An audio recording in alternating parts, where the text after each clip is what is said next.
آج ہم لاہور کے اندرونی شہر میں موجود ایک ایسے خزانے کی بات کرنے والے ہیں جس کی مثال نہیں ملتی، یعنی مسجد وزیر خان۔ یہ صرف ایک مسجد نہیں بلکہ تاریخ، فن اور عقیدت کی ایک زندہ داستان ہے۔ اس کی خوبصورتی کا عالم یہ ہے کہ لوگ اسے پیار سے لاہور کے گال پر ایک تل کہتے ہیں۔ سوچیں ذرا، کتنا شاعرانہ اور خوبصورت نام ہے جو اس کی شان کو بالکل صحیح انداز میں بیان کرتا ہے۔ تقریباً 400 سال سے یہ عمارت یہاں کھڑی ہے، فن، ایمان اور سماجی زندگی کا ایک مرکز۔ یہ شہر کے شور اور ہنگامے کے بیچ ایک ایسی پرسکون جگہ ہے جہاں قدم رکھتے ہی انسان ایک الگ ہی دنیا میں پہنچ جاتا ہے۔ تو چلیں اس سفر کا باقاعدہ آغاز کرتے ہیں اور یہ جاننے کی کوشش کرتے ہیں کہ آخر کیوں اس مسجد کو مغلیہ دور کے سب سے زیادہ سجی ہوئی اور آراستہ عمارت مانا جاتا ہے۔ دیکھیں، یہ صرف اینٹ اور گارے کی ایک عمارت نہیں ہے، یہ ایک ایسا دروازہ ہے جو آپ کو شہر کے شور سے نکال کر ایک پرسکون اور روحانی دنیا میں لے جاتا ہے۔ یہاں آ کر ایسا لگتا ہے جیسے وقت ٹھہر گیا ہو اور ہر طرف بس خوبصورتی ہی خوبصورتی ہے۔ اچھا، اس مسجد تک پہنچنے کا جو راستہ ہے نا، وہ بھی اپنے آپ میں ایک تاریخ ہے۔ یہ وہ شاہی گزرگاہ تھی جسے کبھی مغل بادشاہ قلعے سے یہاں آنے کے لیے استعمال کرتے تھے۔ تو کہانی شروع ہوتی ہے حکیم علم الدین انصاری سے، جنہیں تاریخ وزیر خان کے نام سے جانتی ہے۔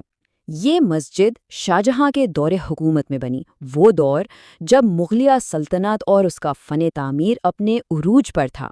اس مسجد کی جو سب سے خاص بات ہے وہ اس کا دوہرا فنی انداز ہے۔ باہر سے دیکھیں تو دیواریں رنگ برنگی ٹائلوں یعنی کاشیکاری سے سجی ہیں، اور جب اندر قدم رکھیں تو دیواروں پر انتہائی نفیس فریسکو پینٹنگز نظر آتی ہیں۔ یہی وہ چیز ہے جو اسے باقی عمارتوں سے بالکل الگ کرتی ہے۔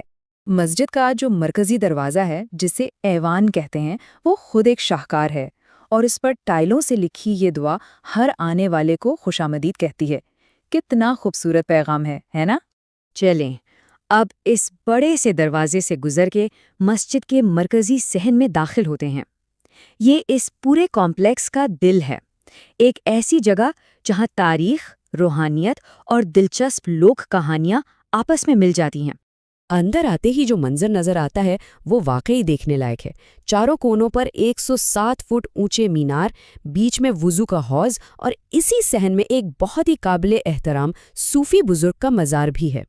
دلچسپ بات یہ ہے کہ اس جگہ کی روحانی اہمیت مسجد بننے سے بھی بہت پرانی ہے۔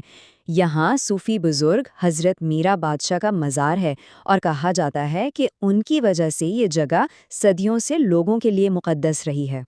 اس جگہ کی حرمت کا اندازہ اس قصے سے بھی لگایا جا سکتا ہے کہ جب سکھ حکمران رنجیت سنگھ نے یہاں بے ادبی کی تو وہ شدید بیمار پڑ گئے، جس کے بعد انہوں نے توبہ کی اور ایک سالانہ نذرانہ مقرر کیا جو بہت عرصے تک ادا کیا جاتا رہا۔ اور ایک اور حیرت انگیز داستان پیر ذکی کی ہے، جن کا تعلق بھی اسی جگہ سے ہے۔ ان کی کرامت کا یہ قصہ آج بھی یہاں کے لوگوں میں مشہور ہے اور اس جگہ کی روحانی حیثیت کو اور بھی گہرا کر دیتا ہے۔ اچھا، یہ تو تھیں کہانیاں اور داستانیں۔ اب ذرا اس مسجد کی اصل روح یعنی اس کے بے مثال فنکاری کی طرف آتے ہیں۔ چلیں اس کے آرٹ کو تھوڑا قریب سے دیکھتے ہیں جو اس کی ہر دیوار، ہر کونے پر نظر آتا ہے۔ مشہور مصنف رڈیارڈ کپلنگ نے اس مسجد کے بارے میں کہا تھا کہ یہ اپنے آپ میں ڈیزائن کا ایک سکول ہے، اور یہ بات بالکل سچ ہے۔ یہ عمارت صرف ایک عبادت گاہ نہیں بلکہ فن تعمیر سیکھنے والوں کے لیے ایک پوری یونیورسٹی کی حیثیت رکھتی ہے۔ یہاں ماضی اور حال کا موازنہ بہت دلچسپ ہے۔ ایک طرف پرانی تصویر ہے اور دوسری طرف آج کی، اور کمال کی بات یہ ہے کہ صدیوں کے بعد بھی اس کی خوبصورتی اور شان و شوکت میں کوئی کمی نہیں آئی۔ یہاں فن تعمیر کی ایک خاص ٹیکنیک استعمال ہوئی ہے جسے مقرنس کہتے ہیں۔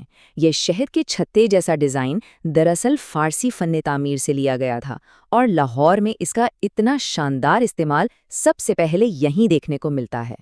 مسجد کا جو مرکزی ہال ہے وہ 4 طاق کے اصول پر بنا ہے، اور اس کی دیواروں پر جو فریسکو ہے نا، ان میں پھل، نہریں اور ہرے بھرے درخت دکھائے گئے ہیں۔ یہ دراصل جنت کے اس تصور کی عکاسی کرتے ہیں جس کا ذکر قرآن میں ملتا ہے۔ لیکن سوال یہ ہے کہ تقریباً 400 سال پرانے اس خزانے کو وقت کی دستبرد سے بچانا کتنا مشکل رہا ہوگا۔